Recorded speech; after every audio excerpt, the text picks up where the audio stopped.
الحلقة دي حلقة العيد، وكل عام وأنتم بخير. اللهم امين يا رب. كلمنا يا شيخ عن العيد. الحمد لله والصلاة والسلام على رسول الله عليه صلى الصلاة الله عليه والسلام. وسلم. عليه الصلاة العيد والسلام. العيد ده نسك وشعيرة من شعائر الإسلام العظيمة جدا جدا جدا بفضل الله عز وجل. وربنا شرع علينا عيدين اتنين في حياتنا كلها بفضل الله عز وجل في السنة يعني. فالعيدين دول عبارة عن إيه؟ إحنا بنحتفل بإيه؟ لازم المسلم يفهم هو بيحتفل بإيه.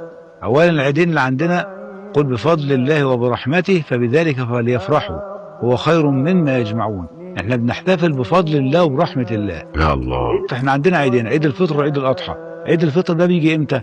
بعد شهر كامل من الصيام والقيام والعبادة والعتق من النار ومغفرة الذنوب جميعا بفضل الله عز وجل. فاحنا بنحتفل بمغفرة الذنوب بفضل الله سبحانه وتعالى. ده احتفالنا، بنحتفل ان احنا غفر لنا ذنوبنا كلها.